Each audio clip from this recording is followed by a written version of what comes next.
கூட்டு நெரிசல் பனையூர் தாவேகா அலுவலகத்தில் விசாரிக்க திட்டம்.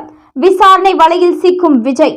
கரூர் கூட்டு நெரிசல் சம்பவம் தொடர்பாக கடந்த சில நாட்களாக சம்பவம் நடந்த வேலுச்சாமிபுரத்தில் சிபிஐ அதிகாரிகள் தீவிர விசாரணை மேற்கொண்டு வருகிறார்கள்.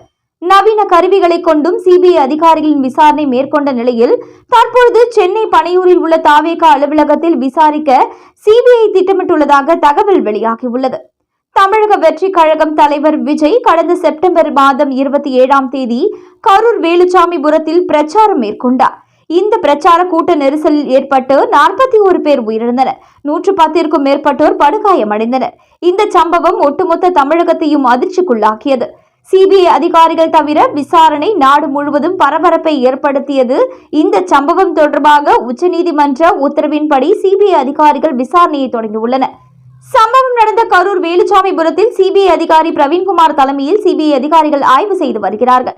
கடந்த 17ஆம் தேதி முதல் சிபிஐ அதிகாரிகள் இந்த வழக்கில் விசாரணை நடத்தி வரும் நிலையில் தற்பொழுது ஆழமான விசாரணையை துவங்கியுள்ளனர். நேற்று முன்தினம் காலை சாட்சியங்களை அலுவலகத்திற்கு வரவழைத்தும் பின்னர் சாட்சியங்களில் 3 பேரை மட்டும் சம்பவ இடத்திற்கே அழைத்து வந்தும் சிபிஐ அதிகாரிகள் நேரடியாக விசாரணை நடத்தினர்.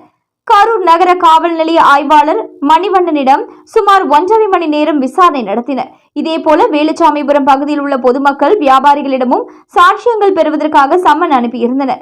விஜயின் பனையூர் அலுவலகத்தில் தொடர்ந்து விசாரணையை சிபிஐ அதிகாரிகள் தீவிரப்படுத்தியுள்ள நிலையில் அடுத்த கட்டமாக பனையூரில் உள்ள தமிழக வெற்றி கழக அலுவலகத்தில் விசாரணை நடத்த உள்ளதாக தகவல் வெளியாகியுள்ளது. விஜயின் பிரச்சார வாகனம் மற்றும் அந்த வாகனத்தில் பதிவாகி இருந்த சிசிடிவி கேமரா காட்சிகளையும் ஆய்வு செய்ய உள்ளதாக கூறப்படுகிறது. மேலும் தேவைப்பட்டால் தாவேகா தலைவர் விஜயிடமும் விசாரணை எடுக்க சிபிஐ அதிகாரிகள் முடிவு செய்துள்ளனர்.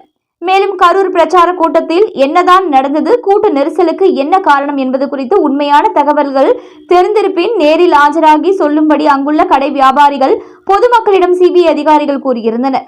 அதன் பேரில் நேற்று முன்தினம் 4 பேர் விசாரணைக்கு ஆஜராகி நடந்ததை பற்றி தெரிவித்து இருக்கிறார்கள். இதேபோன்று கூட்டம் நடந்த வேலுச்சாமிபுரத்தில் உள்ள சிசிடிவி கேமரா காட்சிகளையும் ஆய்வு செய்தார்கள். ஃபோக்கஸ் என்ற 3D டிஜிட்டல் அதாவது நவீன லேசர் ஸ்கேனர் கருவியை மாதிரி படம் பிடிக்கும் கருவிகளை கொண்டு அளவீடு செய்தனர். அங்குள்ள மக்களும் டீ கடை ஓனர்களும் கூட்டத்தின் அளவு, போக்குவரத்து நிலை, போலீஸ் ஏற்பாடுகள் போன்றவற்றை குறித்து பதில் கூறியதாக சொல்லப்படுகிறது. இது ஒரு புறம் இருக்க தாவேகா தலைவர் விஜய் மீண்டும் பிரச்சாரத்தை தொடங்க திட்டமிட்டுள்ளார். மேலும் வழிகாட்டுதலின்படி இன்னும் 10 நாட்களில் மீண்டும் தொடங்கி இருக்கிறது என்றும் தகவல்கள் வெளியாகியுள்ளது. இதற்காக தொண்டர் அணியினருக்கு தாவேகா தலைவர் விஜய் அறிவுறுத்தலின் பேரில் பொதுச் செயலாளர் ஆனந்த் மற்றும் ஓய்வு பெற்ற போலீஸ் அதிகாரிகள் பயிற்சி வழங்க இருக்கின்றனர்.